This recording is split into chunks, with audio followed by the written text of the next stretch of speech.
وہ جو اس وقت عالمگیر حالات ہیں اور جو امت کو خطرات درپیش ہیں اور اس کے ضمن میں جو پیشین گوئیاں احادیث نبویہ میں موجود ہیں، جو میں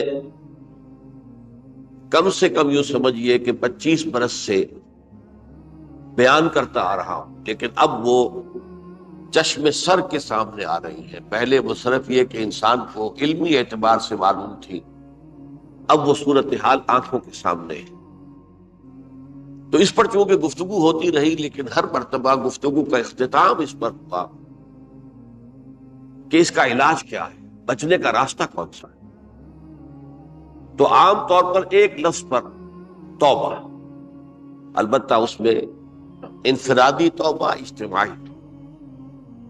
انفرادی توبہ سے انسان اپنے گناہوں کی سزا سے بچ جاتا ہے، آخرت میں اللہ تعالیٰ اسے اپنے عفو و درگزر کا، اپنی رحمت کا، اپنے فضل کا مستحق قرار دیتا ہے۔ لیکن دنیا میں قوم کی حالت نہیں بدلتی جب تک اجتماعی توبہ نہ۔ اس اجتماعی توبہ کے ضمن میں مختصراً تو میں نے کچھ باتیں عرض کی ہیں، لیکن پھر بھی چونکہ ہر مرتبہ گفتگو کے اختتام پر یہ بات آتی تھی اور وقت ختم ہو رہا ہوتا تھا، لہذا اس کے بارے میں تفصیل سے گفتگو نہیں ہو سکتی۔ تو آج میں نے طے کیا کہ جو حالات ہیں وہ تو اب سامنے آ رہے ہیں۔ جو سلسلہ شروع ہو گیا ہے عراق میں، جس کے بارے میں شیرون صاحب یہ کہہ چکے ہیں کہ عنقریب عراق پر ہمارا قبضہ، یعنی امریکہ کا نہیں، اسرائیل کا، اور یہ بات بھی اب سامنے آ چکی ہے کہ مڈل ایسٹ کا پورا نقشہ بدل دینے کا پروگرام ہے۔ یہ جو مڈل ایسٹ کے ممالک ہیں، یہ کب وجود میں آئے تھے؟ پچھلی صدی، 20ویں صدی میں جو پہلی جنگ عظیم ہوئی، اس سے پہلے یہ پورا علاقہ سلطنت عثمانیہ میں تھا، خلافت عثمانیہ کے تحت۔ پورا شمالی افریقہ، پورا یہ مغربی ایشیا، حجاز سمیت سارا معاملہ ایک سلطنت، ایک ملک، خلافت کے تحت۔ پہلی جنگ عظیم کے بعد پھر حصے بکھرے کیے انہوں نے، جیسے کہ مال غنیمت کو بیٹھ کر بعد میں تقسیم کیا جاتا ہے کہ اس عالم عرب کے جو ہے اب ٹکڑے ٹکڑے کر دو اور انہیں باہم تقسیم کر دو۔ مصر، عراق یہ برطانیہ، شام، الجزائر یہ فرانس، لیبیا اطالوی، آگے ہسپانوی ہو گئی۔ یہ سارے ٹکڑے جو ہوئے تھے اور ملک بنے تھے، یہ تو اس وقت کی بندرباٹ تھی۔ اسی طرح اب کہا جا رہا ہے کہ اس جنگ کے بعد حقیقت میں مڈل ایسٹ کا نقشہ تبدیل کر دیا گیا۔ یہ صرف چینج آف ریجیم نہیں ہے، چینج آف ریجن ہے، علاقے کا۔ اور اس کو ہم اپنی اصطلاح میں جب کہیں گے تو گویا کہ ایک عظیم تر اسرائیل کے قیام کا منصوبہ ہے جس پر عمل کا آغاز ہو گیا، ورنہ اس جنگ کی کوئی وجہ سمجھ میں نہیں، کوئی جرم ثابت نہیں ہوا صدام کا۔ پہلی خلیج کی جنگ میں تو اس کا جرم ثابت تھا، اس نے کویت پر حملہ کیا تھا۔ اس وقت تو کوئی جرم سرے سے ہے ہی نہیں۔ ان کے اپنے معائنہ انسپیکٹر جا کر بتاتے رہے کہ کچھ نہیں دیکھا ہم نے، کچھ نہیں پایا۔ اس حوالے سے سوچئے کہ کیا جواز، کوئی جواز پوری دنیا میں یہ بات تسلیم کی جاتی ہے کہ بلا جواز حملہ، اور کس قدر شدت سے ہے، کتنی طاقت سے ہے، کتنی قوت سے ہے، کتنی فوجیں آئی ہیں، کتنے جو ہے خلیج کے اندر جہاز کھڑے ہوئے ہیں جن پر سے کہ ہوائی جہاز اڑتے ہیں، کتنے چھوٹے چھوٹے جہاز کھڑے ہوئے ہیں، کہاں کہاں سے حملے ہو رہے ہیں۔ تو اصل میں وہ کتاب الملاحم کے اندر حضور نے جن خبروں کی پیشن گوئی کی تھی وہ اب ہمارے سامنے۔ اسی طرح پاکستان کا معاملہ ہوتے ہوتے رفتہ رفتہ ہمارے گرد گھیرا تنگ ہو رہا۔ ہم پر ایک الزام تو وہ کہتے ہیں کہ آپ چاہے لاکھ دفعہ قسم کھا لیں ہم نہیں مانیں گے، شمالی کوریا کو ایٹمی صلاحیت جو ہے وہ آپ نے دیا، ہمارے پاس ثبوت ہے۔ اس کے بدلے میں ان سے میزائل ٹیکنالوجی آپ نے لی ہے، ہمارے پاس اور آپ کشمیر میں کراس بارڈر انفلٹریشن اور ٹیررزم کو روک نہیں سکے، آپ نے نہیں روکا۔ اور یہ جو ہے فنڈامنٹلسٹ جو ہیں آپ کے ملک میں سر اٹھا رہے ہیں، 2 صوبوں میں ان کی حکومتیں بن گئی ہیں، اس سے تو اندیشہ ہے کہ کہیں ایٹمی صلاحیت جو ہے آپ کی وہ ان کے ہاتھ میں نہ چلی جائے، پھر تو وہ القاعدہ اور ٹیررسٹ کے حوالے پہنچ جائے۔ لہذا حالات جو ہے بہت دگرگوں ہیں، اور یہی وجہ ہے کہ اس کا عکس ہمیں نظر آتا ہے بھارت کا جو طرز عمل ہے اس وقت، جس طرح تھریٹننگ انداز اس کا اس وقت ہے، اتنا اس سے پہلے کبھی نہیں تھا۔ وہ کہتے ہیں کہ جو اصول امریکہ نے اختیار کیا ہے کہ جس ملک سے مستقبل میں کوئی اندیشہ ہے اس پر پہلے سے حملہ کرنے کا حق حاصل ہے، یہ نہیں کہ اس کا کوئی جرم ثابت ہو، ہمیں اندیشہ ہے لہذا ہمیں حملہ کرنے کا حق حاصل ہے، تو اسی طرح پھر ہمیں بھی پاکستان کے اوپر حملہ کرنے کا حق حاصل ہے۔ بہرحال میں ان میں اب زیادہ وقت صرف نہیں کرنا چاہتا، یہ چیزیں تو اب رائٹنگ آن دی وال کی حیثیت سے ہماری نگاہوں کے سامنے۔ آج میں چاہتا ہوں کہ اس توبہ کے موضوع پر کچھ عرض کروں، اور اس میں بھی ایک خاص بات جس کی طرف کہ میرا ذہن حال ہی میں منتقل، وہ آج اس میں یوں سمجھیے کہ اضافی طور پر آپ کو سامنے رکھوں۔ دیکھیے توبہ کے بارے میں قرآن مجید میں بے شمار آیات، اور توبہ جو ہے ہماری دینی تعلیمات کا ایک اہم ستون ہے۔ میں نے ابھی صرف 3 مقامات سے آیات آپ کو سنائی۔ یا ایھا الذین آمنوا توبوا الی اللہ توبۃ نصوحا، اہل ایمان اللہ کی جناب میں توبہ کرو خلوص کے ساتھ، اخلاص کے ساتھ، توبۃ النصوح، زبانی کلامی نہیں، توبہ کی تسبیح نہیں، بالفعل۔ عسیٰ ربکم ان یکفر عنکم سیئات، امید ہے تمہارا رب تمہاری برائیوں کو تم سے دور کر دے گا۔ یہ توبہ کی تاثیر ہے۔ اگر آپ کے اخلاق اور کردار میں کوئی غلط شے شامل تھی، اللہ تعالیٰ آپ کے کردار کے دامن کو دھو دے گا، اور آپ کے اعمال نامے میں اگر دھبے لگے ہوئے تھے تو اللہ تعالیٰ ان دھبوں کو بھی دھونا دے گا۔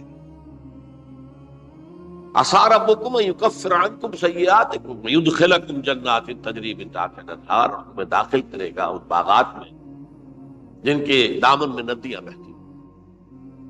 یوم لا یخزی اللہ النبی والذین آمنوا معہ، وہ دن جس دن اللہ تعالیٰ اپنے نبی کو رسوا نہیں کرے گا، معاذ اللہ ثم معاذ، اور نبی کے ساتھ ہی ان کو بھی کہ جو ان کے ساتھ ایمان لائے۔ نورہم یسعی بین ایدیہم و بایمانہم، ان کا نور ان کے داہنی سامنے طرف اور داہنی طرف دوڑتا ہوا، نور ایمان قلب سے پھوٹ رہا ہوگا اور وہ سامنے روشنی ڈالے گا، اور نور اعمال صالحہ داہنے ہاتھ کی طرف سے چونکہ عمل کرتے ہیں نیک ہم، تو وہاں سے نور ظاہر ہوگا جو دنیا میں اعمال کی شکل میں کمایا گیا۔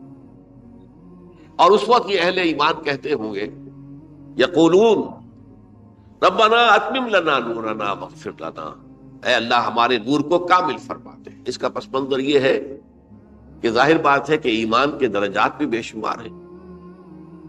کہاں ابو بکر صدیق کا ایمان، کہاں ایک عام صحابی کا ایمان، کہاں ہم جیسے غیر صحابہ عام مسلمانوں کا ایمان، کہ نسبت خاک رابع عالم پاک، اسی نسبت سے اس نور کی انٹینسٹی ہوگی۔ حضور نے فرمایا کچھ لوگوں کا نور تو اتنا ہوگا کہ وہ مدینے سے صنعاء تک اس کی روشنی پہنچ رہی، یمن کے دارالحکومت تک، اور کچھ لوگوں کا نور اتنا ہوگا کہ صرف ان کے قدموں کے آگے روشنی ہو جائے، جیسے ٹارچ ہوتی ہے آپ کے۔ تو ظاہر بات ہے کہ اگر آپ کو رات کے وقت جنگل سے گزرنا ہو اور پگڈنڈی ہو کوئی اور اندھیری شب ہو، تو آپ کے لیے وہ ٹارچ بھی کس قدر بڑی غنیمت ہے کہ آدمی دیکھ لیتا ہے کہ سامنے سانپ ہے کیا ہے، گڑھا ہے، کھائی ہے کیا ہے۔ تو اس روز وہ جن کو وہ ٹارچ نصیب ہو گئی وہ بھی بہت خوش قسمت، بہت خوش قسمت، بہت خوش قسمت۔ لیکن ان کا کیا کہنا جن کا نور مدینے سے صنعاء تک پہنچ رہا، تو جن کے نور کی انٹینسٹی کم ہوگی وہ اللہ سے دعا کرتے ہوں گے، ربنا اتمم لنا نورنا، پروردگار ہمارے نور کو بھی کامل کر دے۔ تو نے اپنے ان بندوں پر کتنا فضل کیا ہے، کتنا بڑا نور ان کو عطا کیا. اتمم لنا نورنا، ہمارا نور بھی اس کا اتمام فرما دے، تکمیل کر دے. واغفر لنا. اور یہ کیسے ہوگا؟ ایسے ہوگا کہ ہمارے گناہوں کی پردہ پوشی کر دے. گناہوں کی پردہ پوشی ہوگی تو پھر اس نور کی انٹینسٹی میں اضافہ. واغفر لنا انک علی کل شیء قدیر، یقیناً تو ہر شے پر قادر. پھر میں نے آپ کو آیت سنائی سورہ نور کی، یہ آیت نمبر 31 بڑی طویل آیت ہے، اس کا آخری ٹکڑا ہے. وَتُوبُوا إِلَى اللَّهِ جَمِيعًا أَيُّهَا الْمُؤْمِنُونَ لَعَلَّكُمْ تُفْلِحُونَ. اے ایمان والو، اللہ کی جناب میں سب مل جل کر توبہ کرو تاکہ تم فلاح پاؤ. یہ گویا کہ اجتماعی توبہ کا میں نے آپ کے سامنے اصطلاح بیان کی ہے، یہ اس کا نقشہ ہے. اور ایک اور آیت جو میں نے آپ کو سنائی سورہ زمر کی آیت نمبر 53.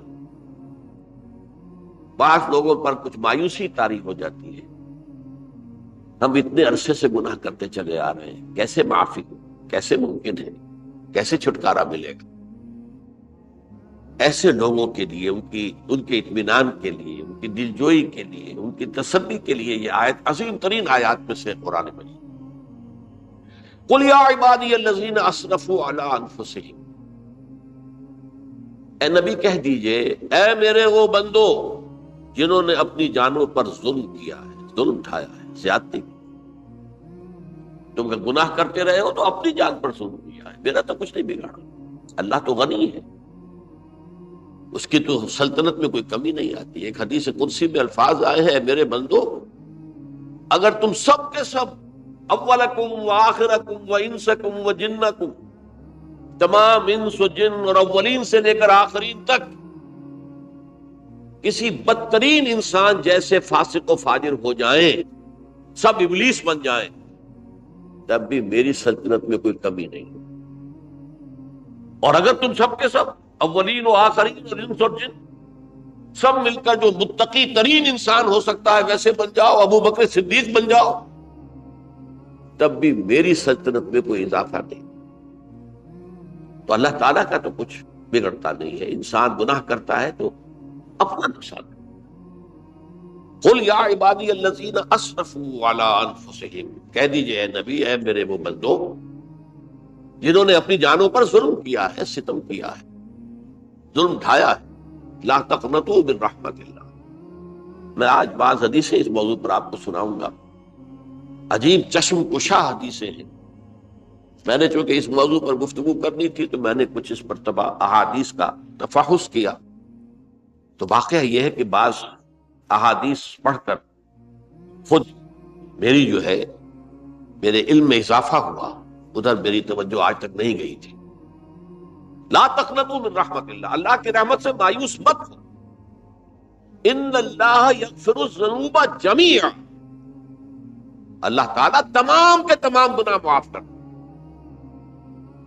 اللہ تعالیٰ کی قدرت ہے، اللہ کا اختیار ہے، اللہ کا فیصلہ ہے، لہذا مایوس نہ ہو، اصلاح کرو. احادیث تو میں بعد میں آپ کو سناؤں گا، اس سے پہلے اس کا فلسفہ سمجھ لیجئے اصل میں کیا ہے. دیکھیے، ایک ہے طبیعی اعمال، فزیکل. ان کا ہم دنیا میں اصول یہ دیکھتے ہیں کہ اس کے نتائج لازم اور ان سے چھٹکارا نہیں مل سکتا. آپ نے سنکھیا کھایا ہے تو مریں گے. چائے کھانے کے بعد آپ نے خودکشی کا ارادہ کیا، سنکھیا کھا لیا. اب چاہے آپ پر ندامت ہو، پشیمانی ہو، پریشانی ہو، توبہ کریں، آپ بچنے کا کوئی سوال نہیں، مرنا ہی مرنا. اتنا یہ کہ اللہ تعالیٰ جو ہے اپنی معجزانہ کسی قدرت سے اس عمل کا جو طبعی نتیجہ ہے اس کو نکلنے سے روک.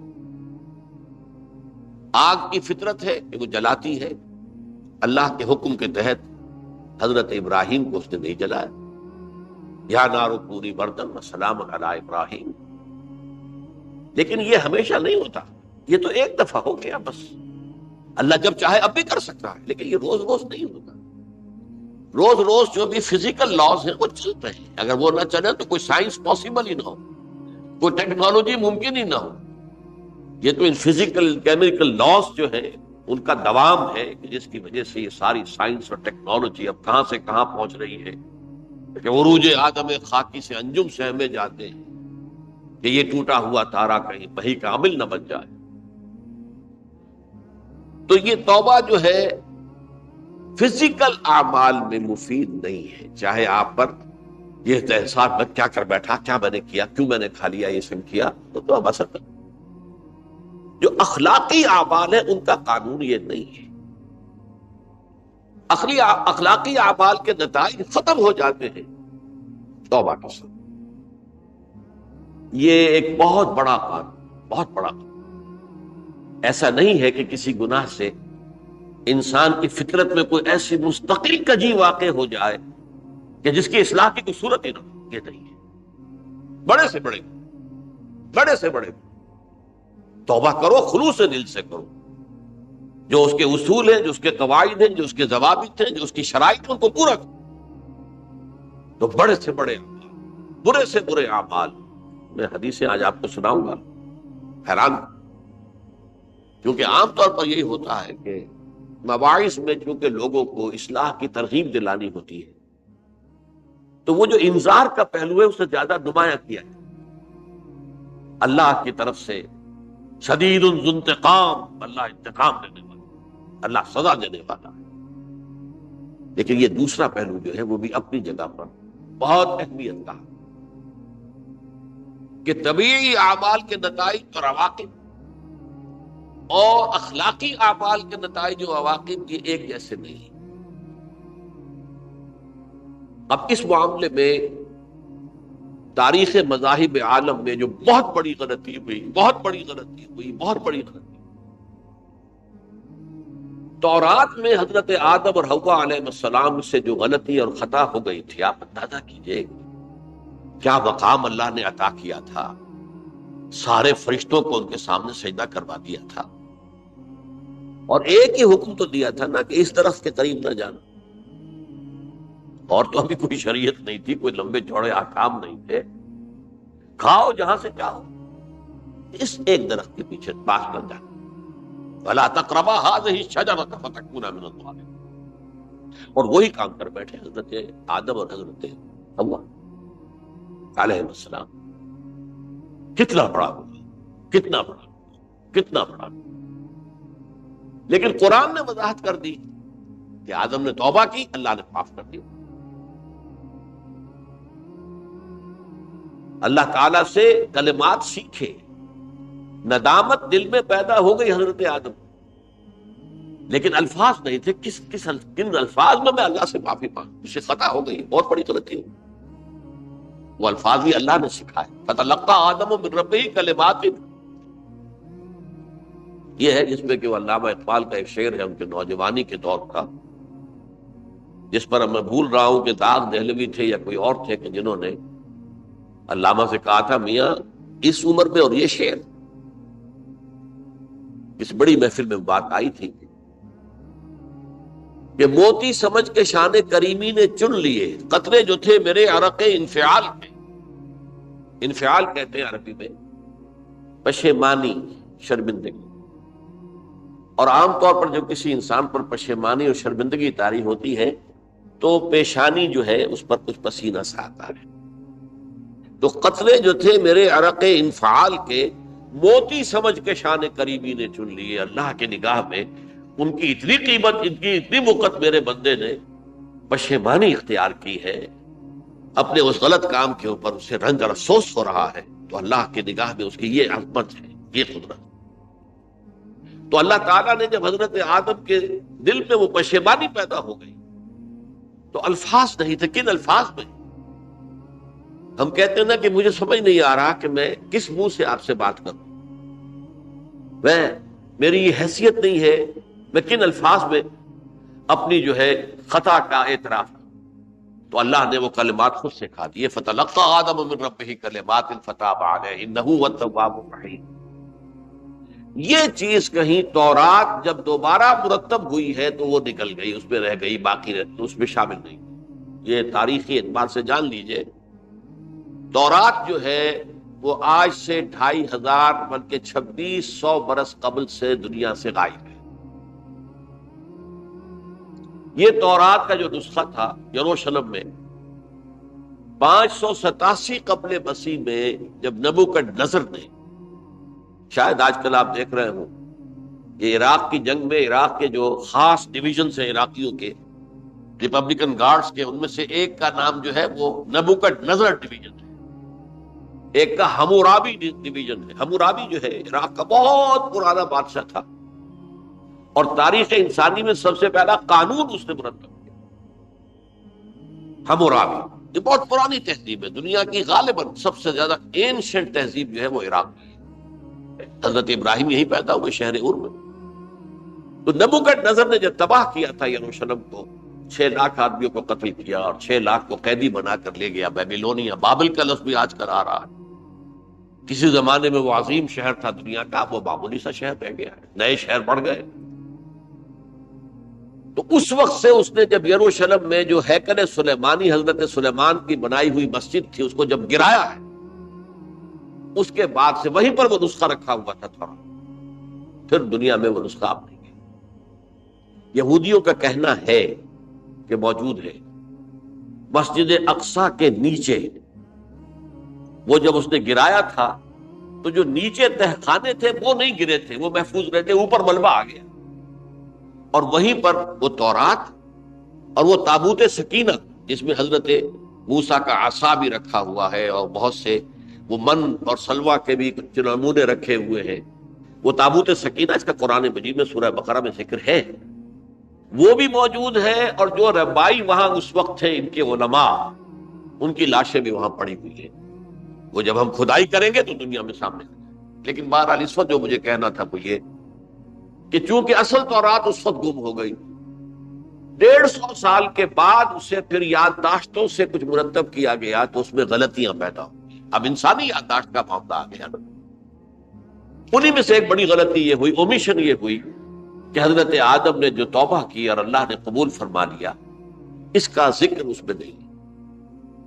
اس سے نتیجہ عیسائیوں نے کیا اختیار کیا کہ وہ اوریجنل سن کہتے ہیں اسے، وہ جو ابتدائی گناہ تھا عظیم، جو ہمارے جد امجد آدم سے سرزد ہوا تھا، اس گناہ کا اثر جو بھی بچہ نسل آدم میں پیدا ہوتا ہے وہ لے کر آتا ہے۔ یہ زمین و آسمان کا فرق ہے۔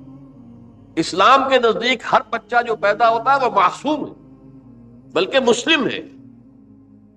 کل مولود یولد علی الفطرہ، جو بھی بچہ پیدا ہوتا ہے وہ فطرت اسلام پر پیدا ہوتا ہے۔ فَأَبَوَاهُ يُهَوِّدَانِهِ أَوْ يُمَجِّسَانِهِ أَوْ يُنَصِّرَانِهِ، یہ تو والدین ہیں اس کے جو اسے مجوسی یا عیسائی یا یہودی بنا لیتے ہیں، ورنہ وہ تو مسلمان ہوتا ہے، فطرت کی کلین سلیٹ لے کر آتا ہے۔ عیسائیت کہتی ہے ہر انسان جو پیدا ہوتا ہے بنیادی طور پر گناہگار ہے، اپنے جد امجد کے گناہ کا بوجھ لے کر آ رہا ہے۔ اب اس کا علاج انہوں نے پھر کیا تجویز کیا، یہ ہے کہ ایک غلطی پر دوسری غلطی اور دوسری پر تیسری غلطی، خشت اول چون حد معمار کج، تاثریہ بھی ربط دیوار کج۔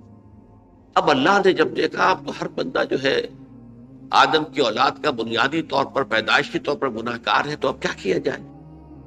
تو اللہ نے اپنا اکلوتا بیٹا، صلبی بیٹا مسیح یسوع اسے زمین پر بھیجا۔ یہ الفاظ میرے ہیں کہ اسے قربانی کا بکرا بنا کر اور ان سب کی طرف سے قبول کر لیا، گناہ گاروں کی طرف سے، کہ ان کے گناہ کا کفارہ ہو جائے گا جو عیسیٰ کو مانتے۔ یہ عقیدہ ہے عیسائیت۔ جڑ کیا ہے کہ گناہ ہو گیا تو گناہ کا اثر تو رہے گا۔ قرآن یہ کہتا نہیں، اللہ دھو دیتا، تمہاری سیرت و کردار کے اوپر بھی جو داغ ہیں دھل جائیں گے، اور تمہارے نامہ اعمال میں جو دھبے ہیں وہ بھی دھل جائیں گے۔ توبہ کرو، توبوا الی اللہ توبۃ نصوحا، کرو وہ توبہ کے جو بالکل خلوص دل کے ساتھ۔ اب میں ذرا آپ کو کچھ احادیث سنانا چاہتا ہوں، ایک طرح کا یہ تبشیر کا پہلو ہے آج ہماری گفتگو میں کہ جو نمایاں ہوگا۔ یہ بعض احادیث تو چھوٹی چھوٹی ہے اور یہ بہت مرتبہ میری گفتگو میں آ چکی ہے، صرف اس وقت حوالہ دے کر گزر جاؤں گا۔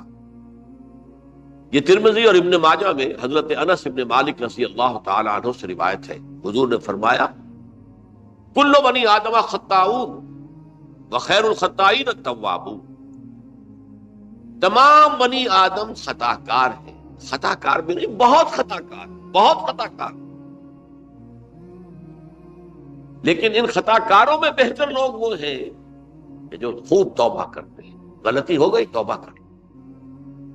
اور ایک اور حدیث میں آپ کو بتاؤں گا کہ یہ نہیں ہے کہ پھر کبھی وہ غلطی نہ ہو، اس وقت آپ یہ لگا لیں اپنے اوپر یہ کام میں نے نہیں کرنا، اور ایک دفعہ وہ کام چھوڑ دیں تو توبہ ہو گئی۔ پھر اگر کچھ عرصے کے بعد پھر کہیں آپ جذبات کی رو میں بہ گئے، پھر کہیں کوئی برے اثرات جو ہے وہ پڑے، پھر غلطی، کوئی بات نہیں، پھر ہو گیا، پھر توبہ کرو۔ تواب اسی لیے کہا بار بار بار بار بار بار توبہ کرو۔ تو کل بنی آدم خطاؤون و خیر الخطائین التواب۔ دوسری حدیث یہ بھی ابن ماجہ اور بہقی میں ہے، حضرت عبداللہ ابن مسعود رضی اللہ تعالی عنہ، التائب من الذنب کمن لا ذنب له، گناہ سے توبہ کرنے والا ایسے ہے جیسے اس نے کبھی گناہ کیا ہی نہیں۔ دھل جاتی ہے، تختی دھل گئی، بچے نے تختی لکھی تھی اس کو دھو دیا، ختم ہو گئی۔ ایک حدیث تو پڑھ کر میں بھی چونکا، یہ اصل میں اسلوب ہے بیان کا، بتانے کے لیے کہ تمہارے دلوں کے اندر مایوسی کا غلبہ نہ ہو جائے۔ مایوس اصل میں جو ہے مایوسی یہ ابلیسیت ہے، نوٹ کر لیجئے اس کو۔ مایوسی ابلیسیت کی کا عکس، مبلس کہتے کسے جو مایوس ہو گیا، ابلیس سب سے بڑھ کر مایوس جو ہے وہ ابلیس، اسے معلوم میرا چھٹکارا تو نہیں ہے، لہذا میں جتنوں کو اپنے ساتھ لے کر جہنم میں جھونک دوں یہی میری کمائی ہے، میں نے تو بچنا نہیں۔ تو ابلیس کہتی ہے اس کو جو انتہائی مایوس، مبلس، جو رحمت خدا بندی سے مایوس ہو چکا۔ اب اس کو دور کرنے کے لیے حدیث سنیے، اور یہ حدیث مسلم شریف کی ہے، صحیحین کے حضرت ابو ہریرہ سے حضور فرماتے ہیں والذی نفسی بیدہ، قسم ہے اس ذات کی جس کے ہاتھ میں میری جان ہے، لو لم تذنبوا، اگر تم لوگ گناہ نہ کرتے، لذهب اللہ بکم، تو اللہ تعالیٰ تمہیں لے جاتا کہیں اور، ولجاء بقوم یذنبون، اور پھر کسی ایسی مخلوق کو پیدا کرتا جو گناہ کرتے، فیستغفروا اللہ، اور پھر وہ اللہ سے استغفار کرتے اور توبہ کرتے، فیغفر لہم، اور اللہ تعالیٰ انہیں معاف کرتے۔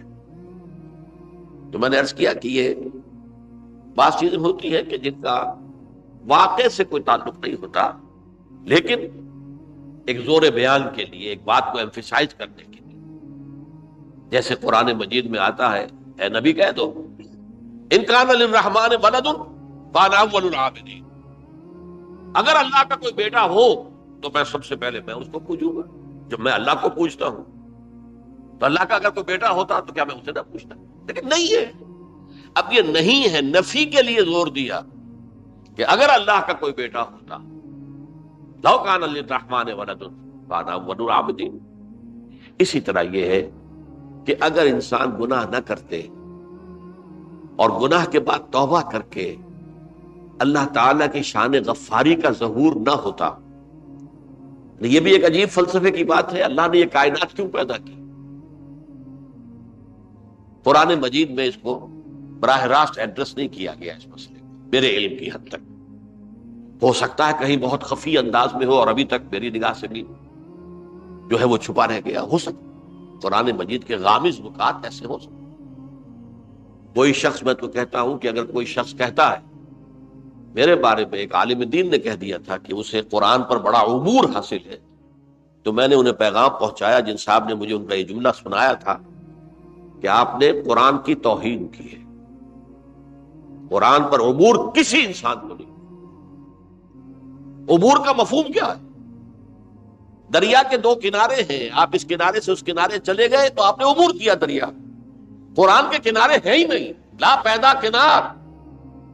لہذا یہ کہہ دینا کسی کے بارے میں کہ قرآن مجید، اب انہوں نے تو ایک طرح سے میری تعریف کی تھی، میرے ایک ساتھی سے جملہ کہا تھا، ان کے وہ عزیز تھے، تو گویا کہ وہ جو میری تنظیم میں تھے ان کو خوش کرنے کے لیے کہہ دیا ہو یا جو بھی ہو، ان کے دلی جذبات ہو سکتا ہے کہ میں نے کہا انہیں یہ پیغام پہنچا دیجئے آپ نے قرآن کی توہین کی۔ قرآن پر عبور کسے ہو سکتا؟ نہ معلوم کتنے مقامات ہیں کہ جہاں امام راضی بھی کھڑے ہوئے ایسے نظر آتے ہیں دہشت زدہ، اعلم ان ھذا المقام مقام غامض مہیب عمیق، ہوشیار کے رہ بردم تیغ است قدم را، ہوشیار ہو جاؤ یہ بڑا خطرناک مقام ہے، بہت مشکل مقام ہے، اس کے تہ تک پہنچنا کسی کے لیے ممکن نہیں ہے۔ سورہ حدید کی آیت هو الاول والآخر والظاہر والباطن پر یہ الفاظ ہیں جو امام راضی نے لکھے۔ تو اس لیے میں آپ سے عرض کر رہا ہوں کہ یہ کہنے کا انداز ہے والذی نفسی بیدہ لو لم تذنبوا، اس ہستی کی قسم جس کے ہاتھ میں میری جان ہے، اگر تم گناہ نہ کرتے، تو میں عرض کر رہا تھا تو اللہ کی شان غفاری کیسے ظاہر ہوتی؟ اللہ نے کائنات کیوں پیدا کی؟ کنت کنزا مخفیا فاحببت ان اعرف فخلقت الخلق۔ محدثین کرام اگرچہ اس حدیث کی سند کو پختہ نہیں مانتے ہیں، لیکن اکثر مفسرین نے اس کو تسلیم کیا ہے۔ علامہ آلوسی نے تسلیم کیا کہ میں ایک چھپے ہوئے خزانے کے مانند تھا۔ اب خزانہ کہیں پڑا ہے، اس کا کیا حاصل کیا ہے؟ وہ تو کہیں کھلے، کسی کے پاس جائے، کوئی اسے فائدہ اٹھائے تب تو فائدہ ہوا نا۔ تو کن تو کنزن مخفیا، میرے اندر طاقت تھی، قوت تھی، خلاقی تھی، میری شان ساری میرے اندر ہی اندر تھی نا۔ کن تو کنزن مخفیا فاحببت ان اعرف، تو میں نے یہ چاہا کہ مجھے پہچانا جائے۔ فخلقت الخلق، تو میں نے خلق کی تخلیق کی۔ اب مجھے پہچانو اس کائنات میں ذریعے سے، یہ میری تخلیق ہے، آؤ دیکھو۔ ایک مصور اپنی تصویروں کی نمائش لگا، دیکھو میرے شاہکار، آؤ دیکھو، یہ میرے فن کے کمال کے نمونے، آؤ دیکھو۔ تو یہ ہے سب، دیکھو زمین آسمان، ان فی خلق السماوات والارض واختلاف اللیل والنہار والفلک التی تجری فی البحر بما ینفع الناس وما انزل اللہ من السماء من ماء فاحیا بہ الارض من بعد موتہا۔ یہ ساری آیات ہیں، غور کرو۔ اور اسی لیے انسان کو پیدا کیا جس میں یہ فیکلٹی آف اپریسیشن، اللہ کے حسن و جمال و کمال کو پہچاننے کی صلاحیت، ورنہ ظاہر بات ہے کہ یہ جمادات کیا پہچانیں گے اللہ، پہاڑ کیا پہچانے گا اللہ؟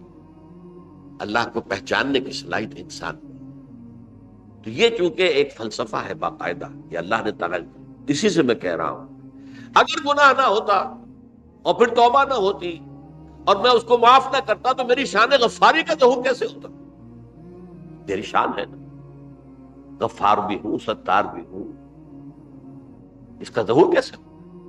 تو والذی نفسی بیدہ لو لم تذنبوا لذهب اللہ بکم ولجاء بقوم یذنبون فیستغفر اللہ فیغفر لهم۔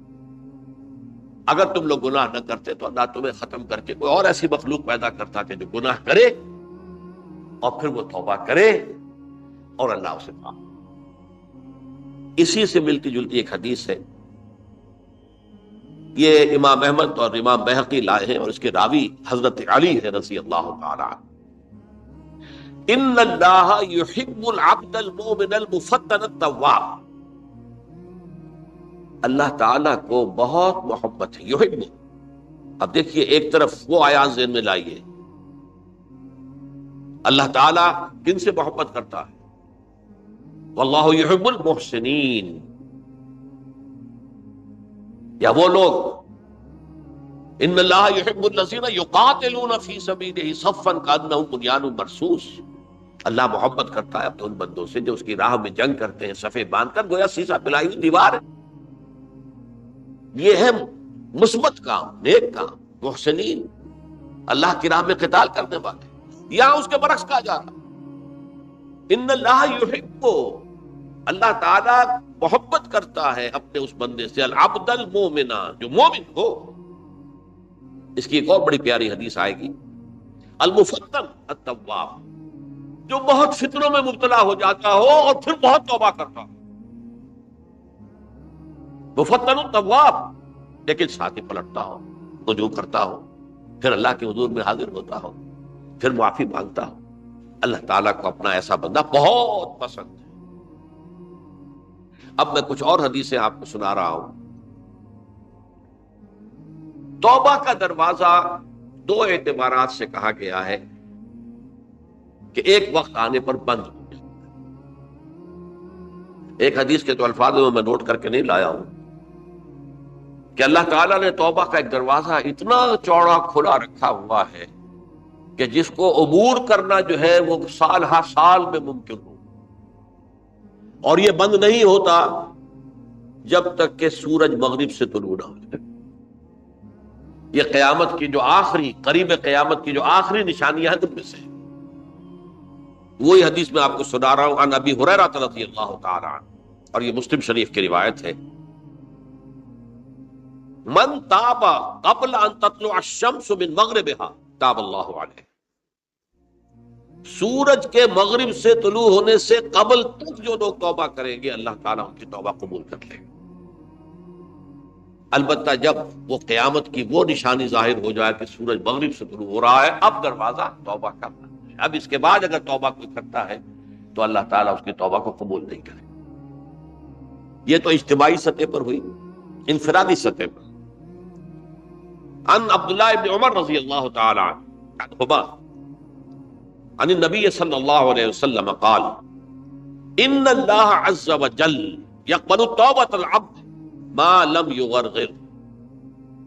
یہ ترمذی میں ہے، حضرت عبداللہ ابن عمر رضی اللہ تعالی عنہما سے، کہ اللہ تعالیٰ اپنے بندے کی توبہ قبول کرتا ہے جب تک کہ وہ جسے ہم کہتے ہیں گھنگرو نہ بولنے لگے حلق کے اندر، جبکہ نزع عالم نزع ہو اور جان جو ہے وہ آ کر پھر یہاں اٹکتی ہے، تو اس وقت تک دروازہ کھلا ہے توبہ۔ لیکن جب یہ شکل ہو گئی تو دروازہ بند۔ یہ انفرادی سطح پر ہو گیا، جب آپ کے موت کے آثار اتنے واضح ہو گئے کہ اب جا رہے ہیں، اب توبہ کریں گے تو توبہ قبول نہیں ہوگی۔ اجتماعی سطح پر جب قیامت جو ہے اس کی وہ گھڑی آ گئی کہ سورج مغرب سے طلوع ہو گیا، اب توبہ کا دروازہ بند۔ ایک اور حدیث ہے جو میں نے بہت مرتبہ اس کا ترجمہ تو آپ کو بہت دفعہ سنایا ہے، آج میں چاہتا ہوں اس کو پورے متن کے ساتھ آپ کے سامنے رکھوں۔ یہ حضرت انس بن مالک رضی اللہ تعالیٰ عنہ سے مروی روایت ہے، جو حضور کے خادم خاص تھے، اور یہ متفق علیہ بھی ہے، یعنی بخاری میں بھی ہے، مسلم میں بھی ہے، لیکن تھوڑا سا فرق ہے الفاظ کا۔ تو جو مسلم شریف کی روایت ہے اس کے الفاظ کیا ہے؟ للہ اشد فرحا بتوبۃ عبدہ حین یتوب الیہ۔ جان لو اللہ تعالیٰ کو زیادہ خوشی ہوتی ہے اپنے کسی گناہ گار بندے کی توبہ سے جبکہ وہ توبہ کرتا ہے۔ کس سے زیادہ ہوتی ہے؟ اس کی ایک تمثیل تھی، من احدکم، ایک ایسے شخص سے بھی زیادہ بڑھ کر خوشی ہوتی ہے، کان علی راحلتہ بارض الفلات، کہ جو بہت ہی دور دراز کے اور سنسان علاقے میں سفر کر رہا تھا، فانتحرفت منہ، اس کی سواری جو ہے گم ہو گئی، وعلیہا طعامہ وشرابہ، اسی پر اس کا کھانا بھی تھا اور پانی بھی تھا۔ اونٹنی پر سفر کر رہا تھا، اسی پر ہوتا ہے راحلہ جو ہے راستے کا سامان، اچانک کہیں بیٹھا ہے تھوڑی دیر کے لیے سستانے کے لیے، کہیں اونگ آ گئی اور اونٹنی صاحب غائب ہو گئی۔ اب آنکھ کھلی اور اس نے دیکھا، فَأَيَّسَ مِنْهَا، تلاش کر کر کے مایوس ہو گیا، کہیں اونٹنی کا سراغ نہیں۔ اب ظاہر بات ہے کسی صحرا میں یہ کیفیت، اس کا مطلب کیا ہے؟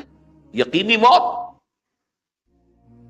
فَأَتَى شَجَرَةً فَاسْتَجَعَ فِي ظِلِّهَا وَقَدْ أَيَسَ مِنْ رَاحِلَتِهِ، تو وہ ایک درخت کے نیچے اس کے سائے میں آ کے لیٹ گیا، گویا کہ موت کی امید۔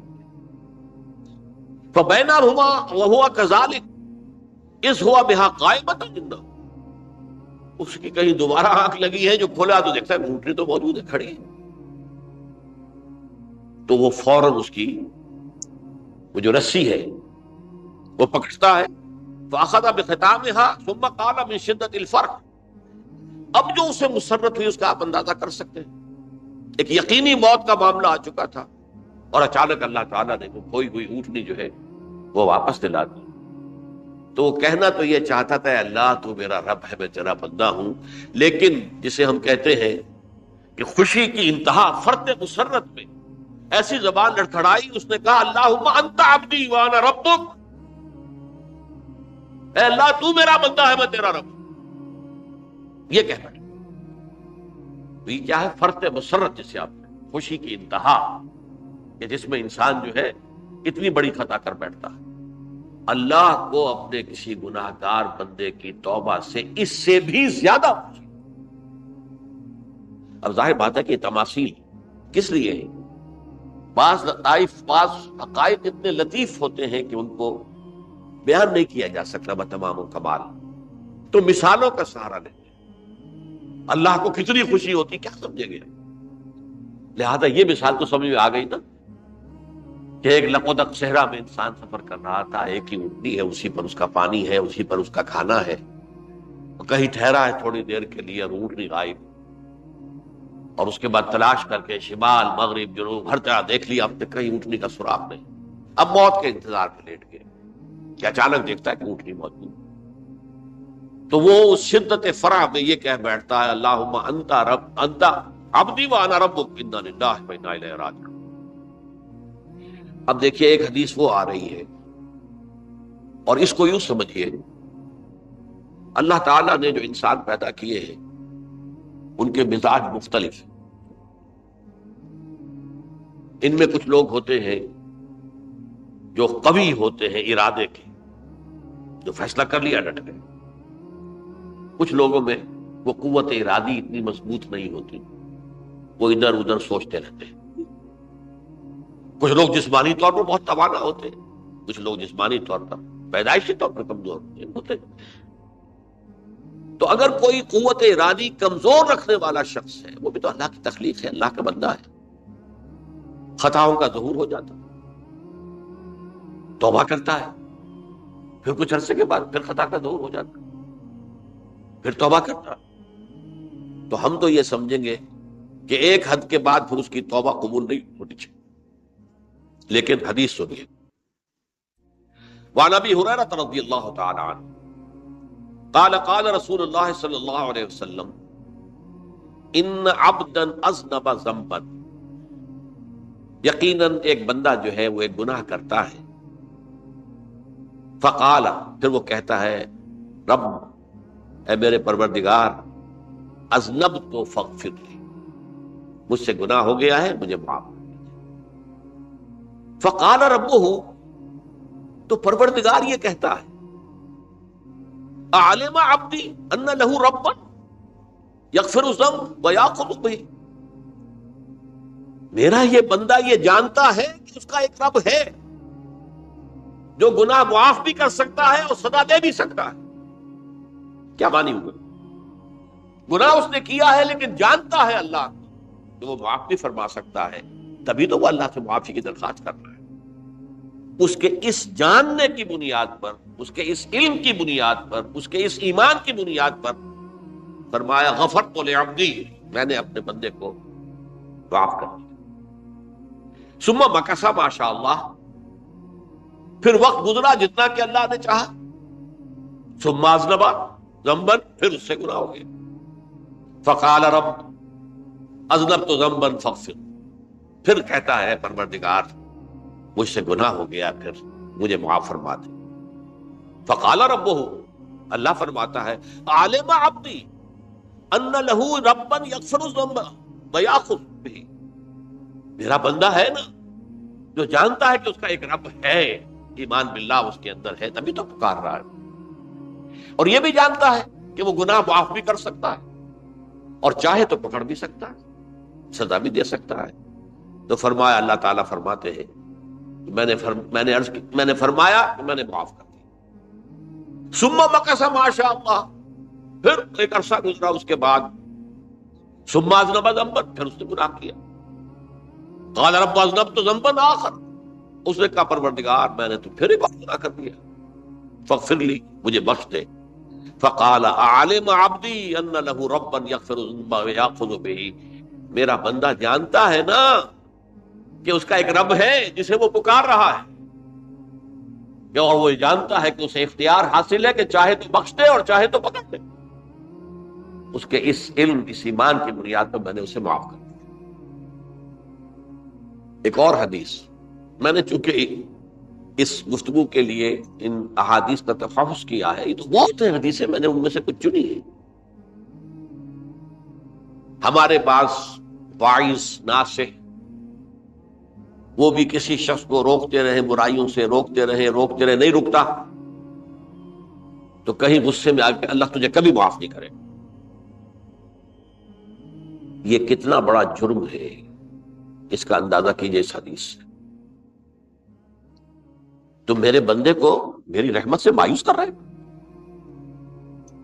کتنا بڑا جرم ہے، اس کا اندازہ کیجئے. یہ مسلم شریف کی روایت ہے عن جندب، حضرت جندب رضی اللہ تعالی عنہ سے، ان رسول اللہ صلی اللہ علیہ وسلم حدث، کہ اللہ کے رسول صلی اللہ علیہ وسلم نے ایک واقعہ بیان کیا. ان رجلا قال، کہ ایک شخص نے یہ کہا، واللہ لا یغفر اللہ لفلان، کہ خدا کی قسم اللہ تعالیٰ فلاں شخص کو کبھی معاف نہیں کرے. وَأَنَّ اللَّهَ تَعَالَى قَالَ، اس پر اللہ تعالیٰ نے یہ فرمایا، مَنْ ذَا الَّذِي يَتَعَالَّىٰ عَلَيَّ، یہ کون ہے جو میرے اوپر حکومت کرنے والا آ گیا، جو میری طرف سے حکم لگا رہا کہ میں کبھی معاف نہیں کروں گا. مَنْ ذَا الَّذِي، کون ہے وہ شخص، الَّذِي يَتَعَالَّىٰ عَلَيَّ اَنِّي لَا أَغْفِرُ لِفُلَانٍ، کہ میں فلاں شخص کو کبھی معاف نہیں کروں گا. قد غفرت لفلان، اس کو تو میں نے معاف کر دیا. وَأَحْبَطْتُ عَمَلَهُ، اس شخص کے تمام اعمال میں نے ضائع کر دیے کہ تم نے میرے بندے کو مایوس کیا. یہ ہے جرم کی انتہا. تو توبہ کی دعوت دیتے رہو، توبہ کے لیے لوگوں کو آمادہ کرتے رہو، توبہ جو ہے اس کے لیے ترغیب دیتے رہو. اللہ تعالیٰ معاف فرمانے والا. اب آخری حدیث سنا رہا ہوں، یہ تو بہت ہی عجیب حدیث ہے اور متفق علیہ، یہ بخاری اور مسلم دونوں نے. حضرت ابو سعید الخدری رضی اللہ تعالی عنہ جو ہے اس کے راوی، حضور نے فرمایا، کانا فی من کانا قبلکم رجل قتل 99 نفسا، تم سے پہلے جو امت تھی بنی اسرائیل کہ ان کا ذکر ہے، اس میں ایک آدمی ایسا تھا جس نے 99 قتل کیے تھے. اب آپ اندازہ کیجئے کتنا بڑا گناہ کبیرہ ہے قتل. قرآن مجید میں آتا ہے فَكَأَنَّمَا قَتَلَ النَّاسَ جَمِيعًا، اگر ایک انسان کو بھی ناحق قتل کر دیا گیا تو یہ ایسی ہے گویا کہ اس نے پوری نوع انسانی کو قتل کر دیا. اس نے 99 قتل کی. فَهَلْ لَهُ مِن تَوْبَةٍ، پھر اس کے بعد یہ ہوا کہ اس کے اندر توبہ کا جذبہ پیدا ہوا. فَسَأَلَ عَنْ أَعْلَمِ أَهْلِ الْأَرْضِ، تو اس نے پھر سوال کیا، لوگوں سے پوچھا کہ زمین میں رہنے والوں میں کون سب سے بڑا عالم ہے. فَدُلَّ عَلَىٰ رَاهِبٍ، تو اسے بتایا گیا فلاں راہب فلاں جگہ پر ہے، وہ بہت نیک ہے، بڑا عالم ہے. فَأَتَاهُ، وہ اس کے پاس آیا.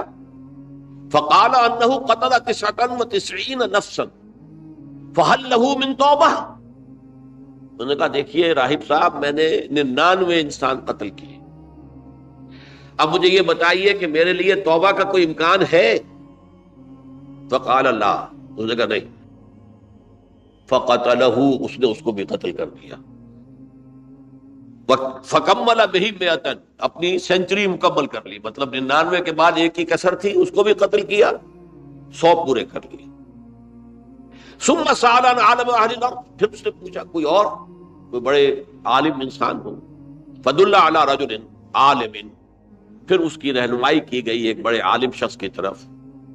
فقال انه قتل 100 نفس، تو اس نے وہاں جا کر کہا کہ میں 100 انسان ہلاک کر چکا ہوں، قتل کر چکا ہوں. فهل له من توبہ، میرے لیے توبہ کا کوئی امکان ہے؟ فقال نعم، کیوں نہیں، 100 قتل کیے تب بھی کیا ہے، توبہ کا راستہ دروازہ کھلا ہو. معلوم یغرغر، جب تک کہ وہ گھنگرو نہیں بج رہا اس وقت تک تمہارے توبہ کا دروازہ کھلا ہوا ہے.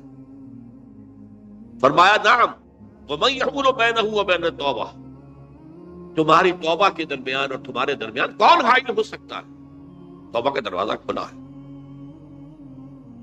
لیکن ساتھ ہی کہا انطلق الی ارض کذا و کذا، اب تم ایسے کرو جہاں تم رہتے ہو وہاں نہ جاؤ واپس، وہاں کا ماحول اچھا نہیں ہے، معاشرہ اچھا نہیں ہے، ہو سکتا ہے کہ تم توبہ پر قائم نہ رہ سکو، تم فلاں جگہ چلے جاؤ وہاں اچھے لوگ آباد ہیں ان میں جا کر رہو۔ فإن بها أناسا يعبدون اللہ تعالی، وہاں ایسے لوگ آباد ہیں جو اللہ کی بندگی کرتے ہیں، فاعبد اللہ معهم، تو تم ان کے ساتھ مل کر اللہ کی بندگی اور پرستش کرو، ولا ترجع الی ارضک، اپنی زمین کی طرف اپنے وطن میں واپس مت جاؤ، فإنها ارض سوء، وہ بری جگہ ہے، فانطلقا، تو وہ چل پڑا، ہجرت کر رہا ہے، اس جگہ جا رہا ہے جہاں کا راہب نے بتایا تھا۔ حتی اذا نصف الطریق، جب آدھا راستہ اس نے پورا کر لیا، اتاہ الموت، موت آ گئی۔ فاختصمت فیہ ملائکۃ الرحمت و ملائکۃ العذاب، اب وہ جہنم کے فرشتے بھی آ گئے اس کی جان قبض کرنے کو، اور جنت کے بھی آ گئے۔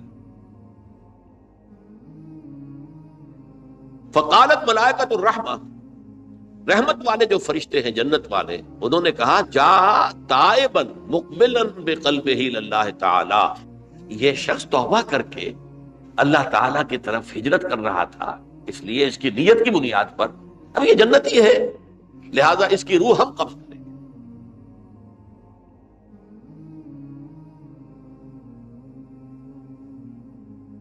وقالت الملائکۃ العذاب، اور وہ جو عذاب والے فرشتے ہیں وہ کہیں گے انہ لم یعمل خیرا قط، تو نے توبہ کے بعد کوئی نیک عمل تو کیا ہی نہیں، تو کس بنیاد پر اس کو تم جنت پہ لے جاؤ، اس کو تو دوزخ میں جانا چاہیے۔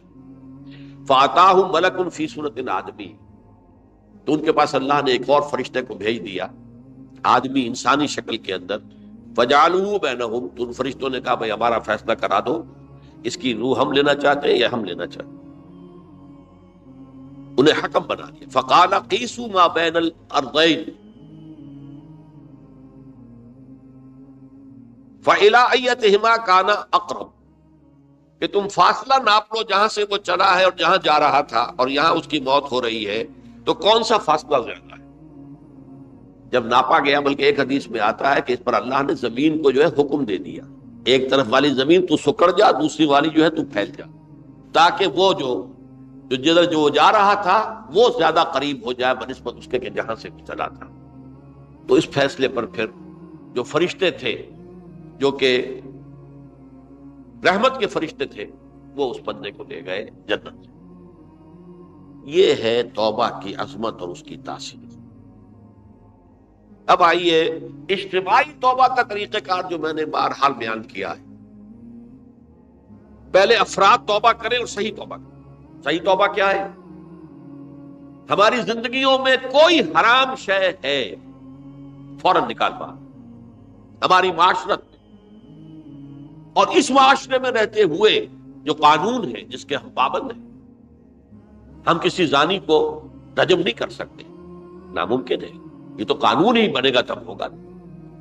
ہم کسی چور کا ہاتھ نہیں کاٹ سکتے، تو قانون بنے گا تو ہوگا۔ تو ہم جن چیزوں پر عمل نہیں کر سکتے قانوناً، ان کے علاوہ باقی پوری شریعت جس پر عمل کیا جا سکتا اس پر عمل پیرا ہو۔ سود میں بند نہیں کر سکتا، بینکوں کو میں آگ نہیں لگا سکتا، اور بینکوں کو آگ لگا دیں گے تبھی سود تو ختم نہیں ہوگا، لیکن یہ تو کر سکتا ہوں نا کہ براہ راست سود میں ملوث نہ ہوں، سود پر قرضہ لے کر اپنا کاروبار نہ چمکاؤں نہ بڑھاؤں، سود پر قرضہ لے کر اپنے مکان نہ اونچا کروں، یہ تو کر سکتا ہوں۔ تو کم سے کم جو ڈائریکٹ کسی نے قانون نہیں بنایا کہ لازم ہے آپ پر کہ آپ سودی قرضہ لیں اور اپنی بلڈنگ عالی شان بنا دیں، کسی نے نہیں کی۔ یہ اگر کر رہے ہیں تو آپ مجرم ہیں۔ آپ کے معاشرے میں کوئی قانون نہیں بنا کہ پردہ ختم، برقع حرام، مثل یہ ترکی میں تو کر دیا گیا برقع حرام، وہاں تو سر کو اوپر جو ہے ڈھانپنا جو ہے، اسکارف لینا بھی ممنوع ہے، یہاں تو نہیں ہے۔ پھر یہاں جنہوں نے چھوڑا ہے مجرم خود ہے۔ یہاں تو اللہ کا شکر ہے کوئی ایسا مصطفیٰ کمال پیدا آج تک نہیں ہوا ہے کہ جس نے ان چیزوں کا حکم دیا۔ ہاں ترغیب ہے ذرائع ابلاغ کے ذریعے سے، فحاشی ہے، اریانی ہے، لیکن چوز آپ خود کرتے ہیں، فیصلے کا اختیار آپ کا۔ تو جن چیزوں کے اندر بھی گناہ سے بچنے کا امکان ہے اس کو عملاً ترک کیا جائے.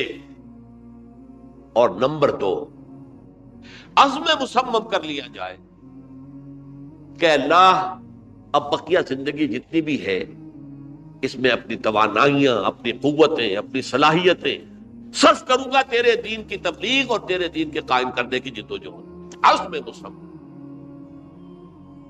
یہ لوگ اگر 14 کروڑ میں 14 لاکھ بھی ہو جائیں، بہرحال 2-4 کی توبہ کرنے سے ملک کی قسمت نہیں بدلتی. معتدل تعداد کے اندر جو ہے یہ لوگ اگر ایسے ہو جائیں اور پھر یہ کہ وہ مل کر اگر زور لگائیں تو واقعتاً اس ملک کے اندر شریعت اسلامی کا نفاذ ہو سکتا ہے، اللہ کا نظام قائم کیا جا سکتا ہے.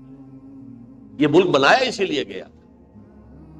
تو یہ توبہ کا جو ہے اجتماعی توبہ کا یہ پوری تفصیل تو میں بارہا بیان کر چکا ہوں. آج جو میں نے کہا تھا کہ ایک بات کی طرف میرا ذہن حالیہ منتقل ہوا ہے، اس سے پہلے نہیں ہوا. یہ توبہ کرنے والے لوگ جب تک 14 لاکھ نہیں ہے، 1400 ہی ہو، لیکن یہ اگر دعا کریں گے اللہ تعالیٰ کے خلوص کے ساتھ تو ان کی دعا قبول ہو. دعا بہت بڑی شے. الدعاء مخ العبادہ. ٹھیک ہے، بڑا لمبا راستہ لگتا ہے یہ کہ 14 لاکھ انسان توبہ کرے یا 2 لاکھ یا 3 لاکھ انسان توبہ کرے، صحیح معنی میں توبہ کرے، اور پھر وہ جمع ہو، ایک طاقت بنے، تن من دھن لگانے کے لیے، جانے دینے کے لیے تیار ہو جائے. تو لگتا ہے یہ کہ کافی لمبا ہے کہ دراز و دور دیدم رہو رسم پارسائی. یہ تو بڑا لمبا راستہ ہے.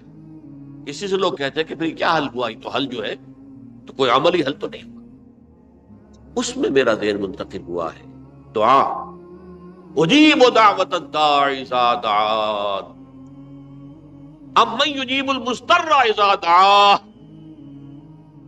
بھلا وہ کون ہے جو کسی مضطر کسے کہتے ہیں؟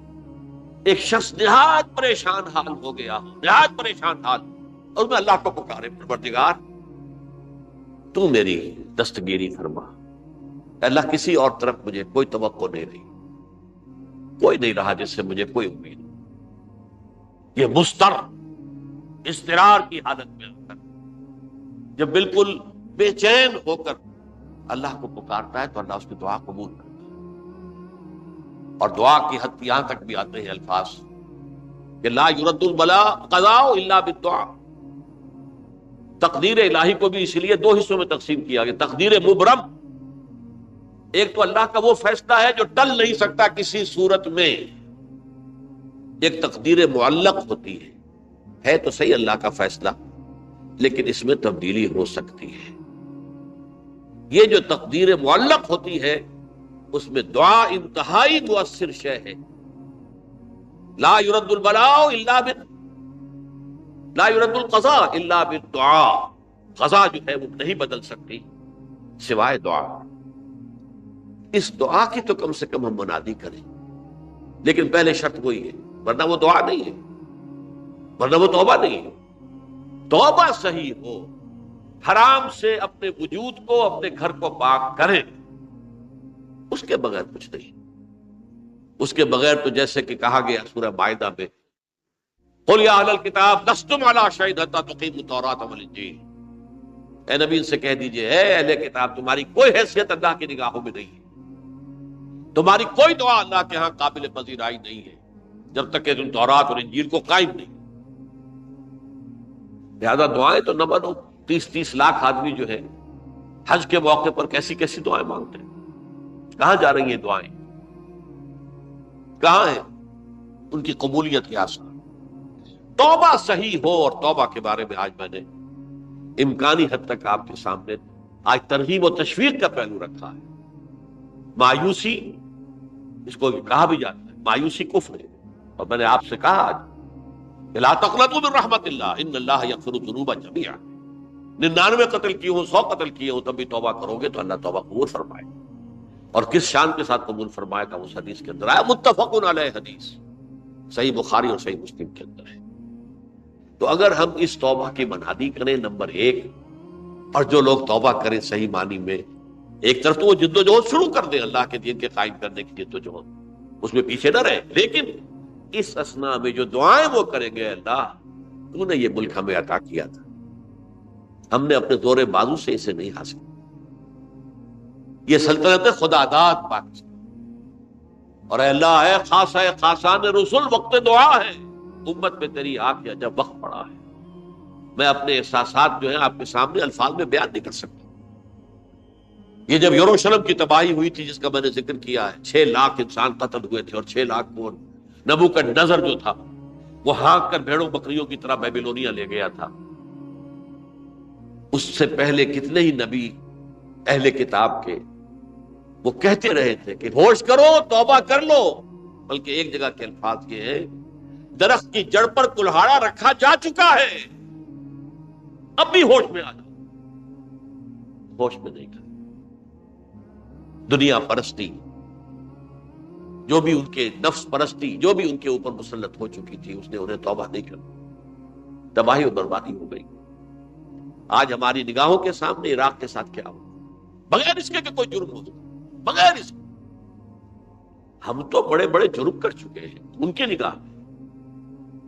نان پرولیفریشن ٹریٹی جو ہے اس کے خلاف ہمارا عمل جا رہا ہے، پوری دنیا کے اندر ان کا کہ ہم اس کو ایٹمی صلاحیت کو نہیں پھیلنے دیں گے۔